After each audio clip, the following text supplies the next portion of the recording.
മനുഷ്യർക്ക് വേണ്ടി ജീവൻ ബലി കഴിക്കാൻ തിരുമനസ്സായ കർത്താവെ, ഞങ്ങൾ അങ്ങേക്ക് നന്ദി പറയാം. അങ്ങ് ഞങ്ങളെ സ്നേഹിച്ചു, അവസാനം വരെ സ്നേഹിച്ചു. സ്നേഹിതന് വേണ്ടി ജീവൻ ബലി കഴിക്കുന്നതിനേക്കാൾ വലിയ സ്നേഹമില്ലെന്ന് അങ്ങ് അരുളി ചെയ്തിട്ടുണ്ടല്ലോ. പീലാത്തോസിന്റെ ഭവനം മുതൽ ഗാഗുൽത്ത വരെ കുരിശ് വഹിച്ചുകൊണ്ടുള്ള അവസാന യാത്ര അങ്ങേ സ്നേഹത്തിന്റെ ഏറ്റവും മഹത്തായ പ്രകടനമായിരുന്നു. കണ്ണുനീരിന്റെയും രക്തത്തിന്റെയും ആ വഴിയിൽ കൂടി വ്യാകുലയായ മാതാവിന്റെ പിന്നാലെ ഒരു തീർത്ഥയാത്രയായി ഞങ്ങളും അനുഭവിക്കുന്നു. സ്വർഗത്തിലേക്കുള്ള വഴി ഞെരുക്കമുള്ളതും വാതിലിടുങ്ങിയതുമാണെന്ന് ഞങ്ങളെ അറിയിച്ച കർത്താവേ, ജീവിതത്തിലെ ഓരോ ദിവസവും ഞങ്ങൾക്കുണ്ടാകുന്ന വേദനകളും കുരിശുകളും സന്തോഷത്തോടെ വഹിച്ചുകൊണ്ട് ആ ഇടുങ്ങിയ വഴിയിൽ കൂടി സഞ്ചരിക്കുവാൻ ഞങ്ങളെ സഹായിക്കണമേ. ഭാരമേറിയ കുരിശും വഹിച്ചുകൊണ്ട് അവിടെ നിന്ന് മുന്നോട്ട് നീങ്ങുന്നു. ഈശോയുടെ ചുറ്റും നോക്കുക, സ്നേഹിതന്മാർ ആരുമില്ല. യൂദാസ് അവിടുത്തെ ഒറ്റിക്കൊടുത്തു, പത്രോസ് അവിടുത്തെ പരിത്യജിച്ചു, മറ്റു ശിഷ്യന്മാർ ഓടിയൊളിച്ചു. അവിടുത്തെ അത്ഭുത പ്രവൃത്തികൾ കണ്ടവരും അവയുടെ ഫലം അനുഭവിച്ചവരും ഇപ്പോൾ ഇവിടെ. ഓശാന പാടി എതിരേറ്റവരും ഇന്ന് നിശബ്ദരായിരിക്കുന്നു. ഈശോയെ സഹായിക്കുവാനോ ഒരാശ്വാസവാക്കോ പറയുവാനോ അവിടെ ആരുമില്ല. അമ്മ കന്യാമണി തന്റെ നിർമ്മല ദുഃഖങ്ങളിപ്പോ നന്മയാലേ മനസ്സുറ്റു കേട്ടുകൊണ്ടാലും.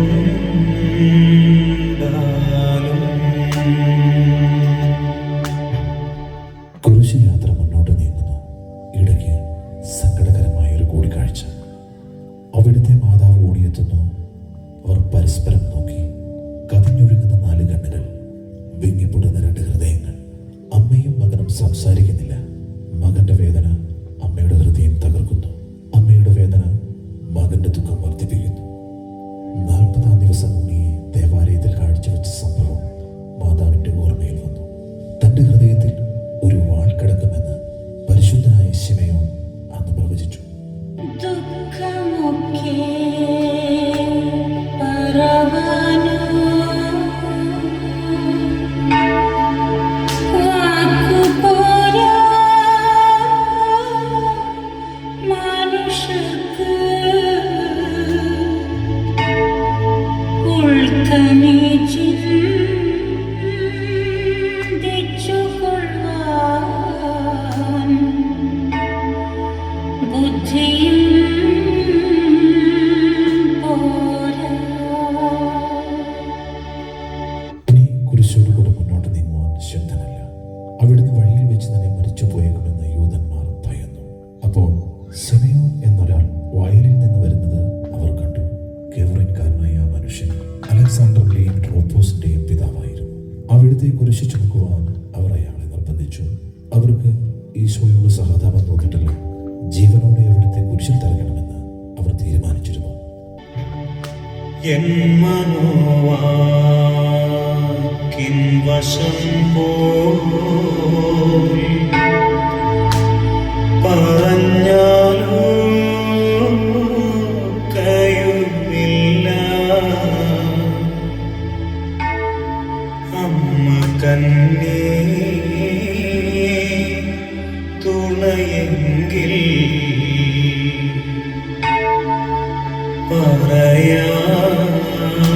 പറയാമൽപ്പം.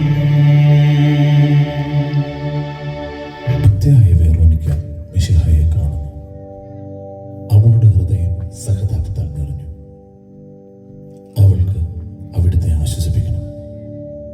പട്ടാളക്കാരുടെ മധ്യത്തിലൂടെ അവൾ ഈശോയെ സമീപിച്ചു. ആരെങ്കിലും എന്തെങ്കിലും പറഞ്ഞുകൊള്ളട്ടെ.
സ്ത്രീജനങ്ങൾ വഴിയിലേക്ക് വരുന്നു.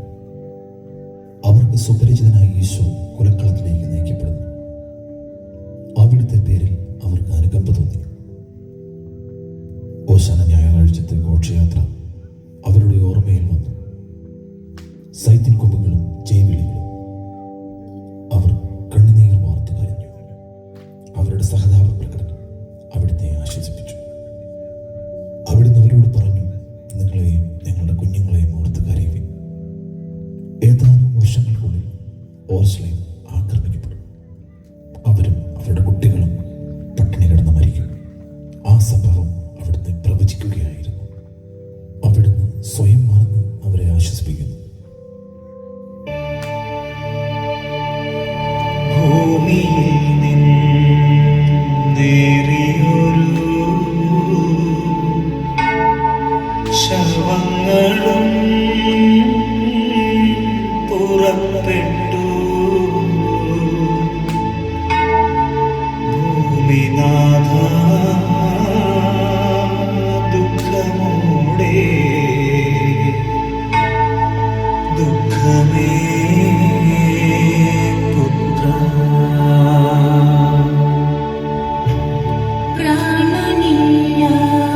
പ്രാണനില്ലാത്തവർ കൂടി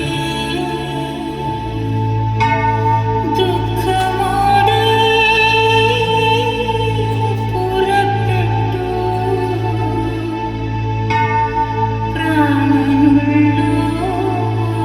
പ്രാണനുള്ളോർക്കില്ല ദുഃഖം. എന്റേതു പുത്ര. കല്ലുകളും മരങ്ങളും പൊട്ടിനാദം മുഴങ്ങിട്ടു. അല്ലലോടു ദുഃഖമെന്തു പറവൂ പുത്ര. ഗാഗുൽത്തായിലെത്തിയപ്പോൾ അവർ അവിടത്തേക്ക് മീറ കലർത്തിയ വീഞ്ഞു കൊടുത്തു. എന്നാൽ അവിടുന്ന് അത് സ്വീകരിച്ചില്ല. അവിടുത്തെ വസ്ത്രങ്ങൾ 4 ഭാഗിച്ച് ഓരോരുത്തർ ഓരോ ഭാഗം വീതം എടുക്കുകയും ചെയ്തു. മേലേക്ക് തയ്യൽ കൂടാതെ നെയ്യപ്പെട്ടതായിരുന്നു. അത് ആർക്ക് ലഭിക്കണമെന്ന് ചിട്ടിയിട്ട് തീരുമാനിക്കാം എന്നവർ പരസ്പരം പറഞ്ഞു. എന്റെ വസ്ത്രങ്ങൾ അവർ ഭാഗിച്ചെടുത്തു, എന്റെ മേലങ്കിക്ക് വേണ്ടി അവർ ചിട്ടിയിട്ടു എന്നുള്ള തിരുവെഴുത്ത് അങ്ങനെ അന്വർത്ഥമായി.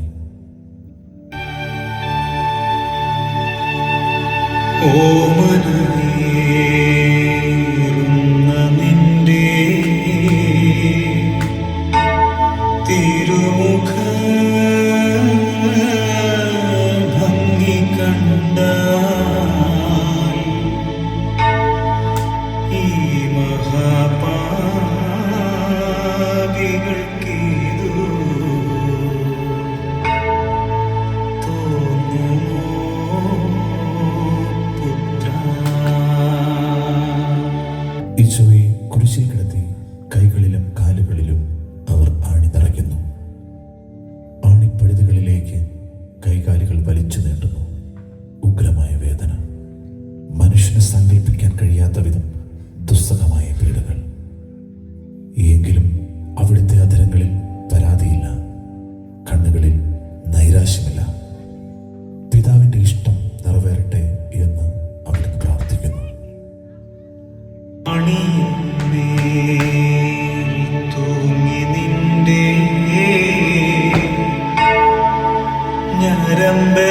ഞരമ്പെല്ലാം വലിയുന്ന പ്രാണവേദന സകലം സഹിച്ചു പുത്ര.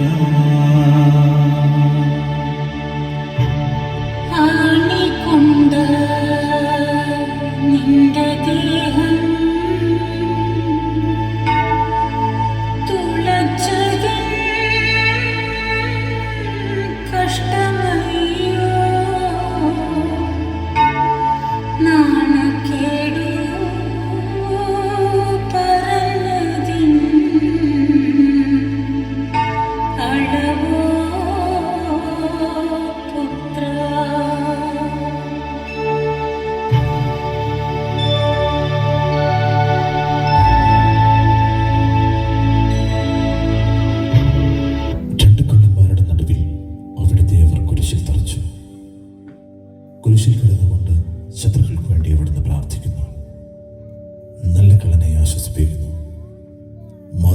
മറ്റു സ്ത്രീകളും കരഞ്ഞുകൊണ്ട് കുരിശിന് താഴെ നിന്നിരുന്നു.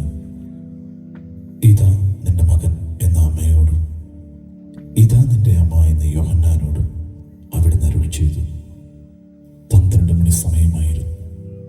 എൻ്റെ പിതാവേ, അങ്ങേ കൈകളിൽ എൻ്റെ ആത്മാവിനെ ഞാൻ സമർപ്പിക്കുന്നു എന്ന് അരുളി ചെയ്ത് അവിടുന്ന് മരിച്ചു. പെട്ടെന്ന് സൂര്യൻ ഇരുണ്ടു. 3 മണി വരെ ഭൂമിയിലെങ്ങും അന്ധകാരമായിരുന്നു. ദേവാലയത്തിലെ തിരശ്ശീല നടുവേ കീറിപ്പോയി. ഭൂമി ഇളകി, പാറകൾ പിളർന്നു, പ്രേതാലയങ്ങൾ തുറക്കപ്പെട്ടു. ശതാധിപൻ ഇതെല്ലാം കണ്ട് ദൈവത്തെ സ്തുതിച്ചുകൊണ്ട് ഈ മനുഷ്യൻ യഥാർത്ഥത്തിൽ നീതിമാനായിരുന്നു എന്ന് വിളിച്ചു പറഞ്ഞു. കണ്ടു നിന്നവർ മാറത്തടിച്ചുകൊണ്ട് മടങ്ങിപ്പോയി.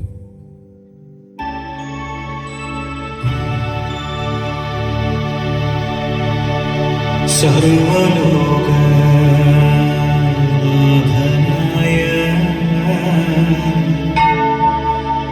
നിൻ മരണം കണ്ട നേരം സർവദുഃഖം മഹാദുഃഖം സർവതും ദുഃഖം സർവദുഃഖ കടലിന്റെ നടുവിൽ ഞാൻ വീണു താണു. സർവസന്താപങ്ങളെന്തോ പറവൂ പുത്രാ. അന്ന് വെള്ളിയാഴ്ച ആയിരുന്നു. പിറ്റേന്ന് ശാബതമാകും. അതുകൊണ്ട് ശരീരങ്ങൾ രാത്രി കുരിശിൽ കിടക്കാൻ പാടില്ലെന്ന് യൂദന്മാർ പറഞ്ഞു. എന്തെന്നാൽ ആ ശാബതം വലിയ ദിവസമായിരുന്നു. തന്മൂലം കുരിശിൽ തറയ്ക്കപ്പെട്ടവരുടെ കണങ്കാലുകൾ തകർത്ത് ശരീരം താഴെ ഇറക്കണമെന്ന് അവർ പീലാത്തോസിനോട് ആവശ്യപ്പെട്ടു. ആകയാൽ പടയാളികൾ വന്ന് മിശിഹായോടുകൂടെ കുരിശിൽ തറയ്ക്കപ്പെട്ടിരുന്ന 2 പേരുടെയും കണങ്കാലുകൾ തകർത്തു. ഈശോ പണ്ടേ മരിച്ചു കഴിഞ്ഞിരുന്നു എന്ന് കണ്ടതിനാൽ അവിടുത്തെ കണങ്കാലുകൾ തകർത്തില്ല. എങ്കിലും പടയാളികളിൽ ഒരാൾ കുന്തം കൊണ്ട് അവിടുത്തെ വിലാപ്പുറത്ത് കുത്തി. ഉടനെ അവിടുന്ന് രക്തവും വെള്ളവും ഒഴുകി. അനന്തരം മിശിഹായുടെ മൃതദേഹം കുരിശിൽ നിന്നിറക്കി അവർ മാതാവിൻ്റെ മടിയിൽ കിടത്തി. ഏറ്റവും വ്യാകുലയായ മാതാവേ, അങ്ങേ വത്സലപുത്രൻ മടിയിൽ കിടന്നുകൊണ്ട് മൂകമായ ഭാഷയിൽ അന്ത്യയാത്ര പറഞ്ഞപ്പോൾ അങ്ങ് അനുഭവിച്ച സങ്കടം ആർക്ക് വിവരിക്കാൻ കഴിയും? ഉണ്ണിയായി പിറന്ന ദൈവകുമാരനെ ആദ്യമായി കയ്യിലെടുത്തത് മുതൽ ഗാഗുൽത്ത വരെയുള്ള സംഭവങ്ങൾ ഓരോന്നും അങ്ങേ ഓർമ്മയിൽ തെളിഞ്ഞു നിന്നു. അപ്പോൾ അങ്ങ് സഹിച്ച പീഡകളെ ഓർത്ത് ജീവിത ദുഃഖത്തിൻ്റെ ഏകാന്ത നിമിഷങ്ങളിൽ ഞങ്ങളെ ധൈര്യപ്പെടുത്തി ആശ്വസിപ്പിക്കണമേ. നിൻ ചരണ ചോരയാകും തൻ ശിരസിലൊഴുകിച്ചു.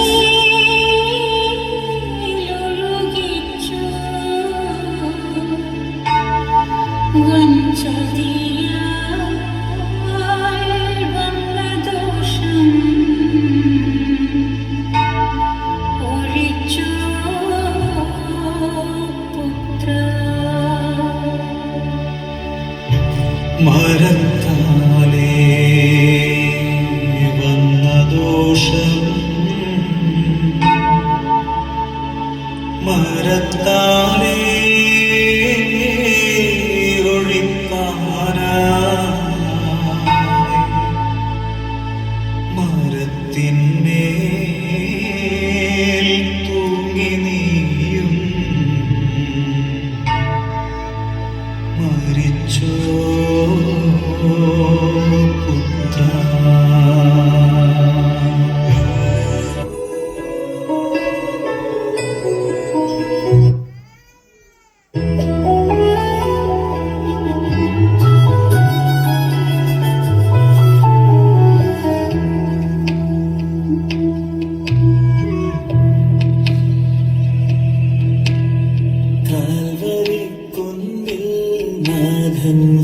രാഗമായി മാറി അന്നു കാൽനടയായി നാഥൻ മലമുകളേറി